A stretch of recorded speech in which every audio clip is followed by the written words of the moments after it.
Voyage de Samuel, l'homme qui a appris à se relever. Il était une fois, dans une petite ville entourée de collines verdoyantes, un jeune homme nommé Samuel.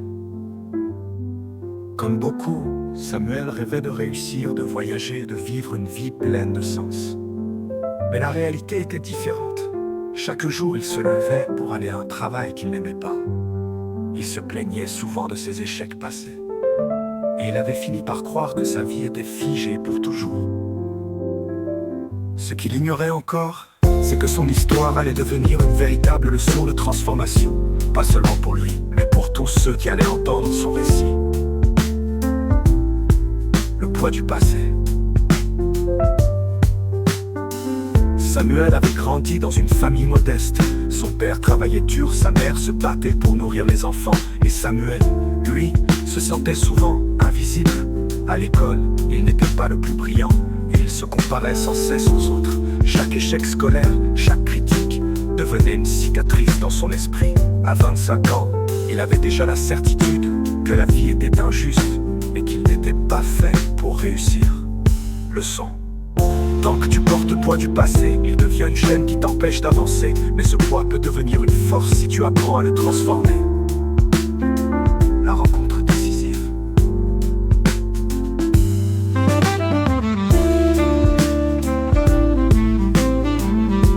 Un soir, alors qu'il rentrait du travail, Samuel croisa un vieil homme assis sur un banc. Cet homme lisait un livre et semblait étrangement serein. Par curiosité, Samuel s'arrêta. Bonsoir monsieur, vous semblez bien tranquille. Quel est votre secret? Demanda Samuel. Le vieil homme leva les yeux et répondit: c'est que j'ai appris à perdre pour apprendre à gagner. Et toi, jeune homme, qu'as-tu appris de tes défaites? Samuel resta muet. Il n'avait jamais réfléchi à ses échecs autrement que comme des humiliations. Leçon.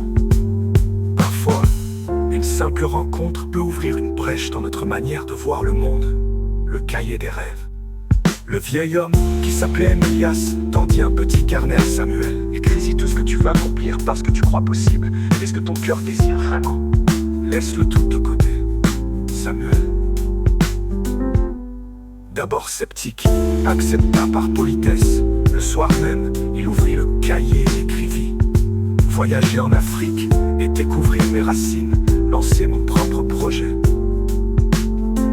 Inspirer les autres à croire en eux, c'était la première fois qu'il osait coucher ses rêves sur papier. Il sentit une petite étincelle renaître en lui. Mettre ses rêves par écrit, c'est leur donner une existence. C'est la première pierre de la construction. Premier pas.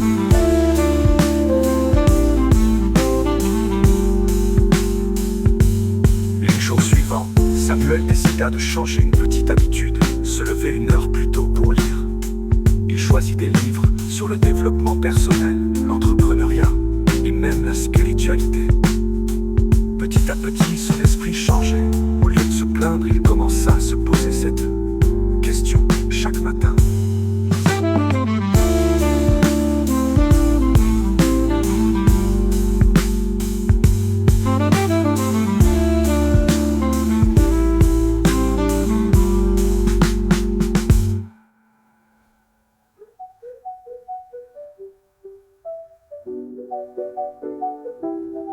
Les jours suivants, Samuel décida de changer une petite habitude, se lever une heure plus tôt pour lire.